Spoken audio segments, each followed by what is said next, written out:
قرآن مجید میں اللہ رب العزت نے عجیب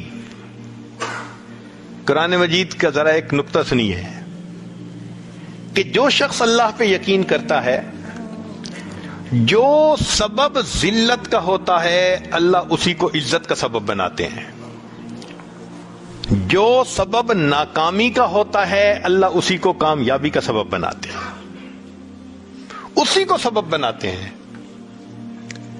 اب اس کی مثالیں قرآن عظیم الشان میں سے دیکھیے کہ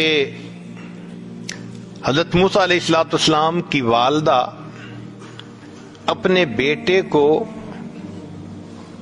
دریائے نیل کے اندر ڈال کے آتی ہیں، تو حضرت موسیٰ علیہ السلام کی والدہ کا دل غمزدہ جو ہوا تو سبب کیا بنا؟ پانی بنا، پانی میں بیٹے کو ڈالا، تو ظاہرت تو دریا میں ڈالنا سبب بن رہا ہے نا، تو پانی سبب بن رہا ہے غم ملنے کا، مگر انہوں نے بیٹے کو اللہ کے حکم پر ڈال دیا۔ پھر ذرا غور کیجئے کہ بنی اسرائیل کو اللہ نے نجات دی فرعون سے، چاہتے تو جیسے قارون کو زمین میں دفن کیا تھا فرعون کو بھی دفن کر دیتے، چاہتے تو فرعون کو ویسے ہی موت آ جاتی، مگر نہیں، اللہ تعالیٰ نے فرعون کے ساتھ کیا کیا؟ فرعون کو پانی میں ڈبو کے مارا۔ کیسے موت آئی؟ پانی میں ڈوب کے مرا۔ کیوں؟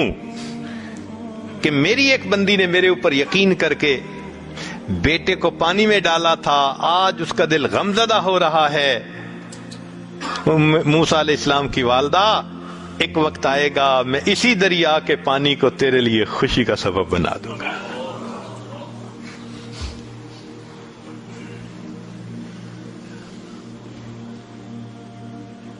اور دیکھیے مفسرین نے ایک اور نقطہ بھی لکھا ہے، وہ فرماتے ہیں کہ فرعون اس کو اپنے آبپاشی کے نظام پہ اور دریاؤں کے نظام پہ بڑا بھروسہ تھا، تبھی تو اس نے کہا تھا تقریر کرتے ہوئے، ہذہ الانہار تجری من تحتی، یہ دیکھو میرے کیسے کیسے دریا ہیں جو آب پاشی کا میرا نظام ہے۔ تو اس کے دل میں یہ یقین تھا کہ ان آب پاشی کے نظام سے جو آمدنی ہوتی ہے، عزت ملتی ہے، اللہ نے اس کو ذلت دی تو سبب کیا بنایا؟ اسی دریا کو بنایا جس کے بارے میں وہ کہتا تھا کہ یہ میرے تحت چلتی ہیں، وہ تحت چلنے والے دریا میں ہی اس کو ڈبو کے دکھا دیا۔ ایک اور مثال قرآن مجید میں سے،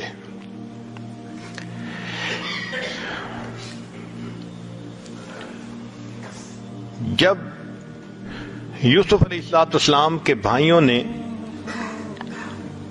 یوسف علیہ السلام کو کنویں میں ڈال دیا تو انہوں نے ان کے کرتے پر جھوٹ موٹ کا ایک خون لگا دیا، وَجَاءُوا أَبَاهُمْ عِشَاءً يَبْكُونَ، روتے ہوئے آ گئے اور کہنے لگے کہ بھائی کو تو بھیڑیا کھا گیا اور ہم اس کا کرتا لائے ہیں۔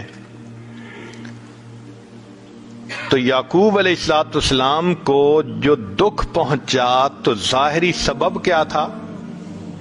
کرتے کو دیکھا، کرتا دکھایا نا کہ دیکھو یہ خون آلود کرتا ہے، تو ظاہری سبب جو دکھ ملنے کا بن رہا ہے وہ بیٹے کا خون آلود کرتا ہے۔ خیر، پھر اللہ نے یوسف علیہ السلام کو بادشاہت عطا فرمائی۔ پھر ایک وقت آیا کہ بھائیوں نے معافی مانگی، یوسف علیہ السلام نے معاف کر دیا، تو بھائیوں نے بتایا کہ آپ کے والد صاحب ابیضت عیناہ من الحزن، ان کی تو آنکھیں سفید ہو گئی، بینائی چلی گئی۔ اب یوسف علیہ السلام یہ بھی کہہ سکتے تھے کہ اچھا میں اللہ سے دعا کرتا ہوں اللہ میرے والد صاحب کی بینائی کو ٹھیک کر دے، یہ ممکن تھا نا، مگر یوسف علیہ السلام نے یہ نہیں کہا۔ یہ سننے کے بعد یوسف علیہ السلام نے کیا کہا؟ اذهبوا بقمیصی، میری قمیص کو لے کے جاؤ اور والد صاحب کی آنکھوں سے لگاؤ فرتد بصیرا، ان کی بینائی لوٹ آئے گی. اللہ آپ ویسے ہی آنکھوں کو ٹھیک فرما دیتے، مگر اللہ نے سبق دینا تھا. اے میرے یعقوب علیہ السلام، آپ کو غم ملا تھا بیٹے کے خون آلود کرتے کو دیکھ کر، اب انہی کا کرتا آ رہا ہے، آنکھوں سے لگائیں گے بینائی لوٹے گی، پھر بیٹا دوبارہ مل جائے گا. تو جو ذلت کا سبب ہوتا ہے اللہ اس کو عزت کا سبب بنا کے دکھا دیتے ہیں.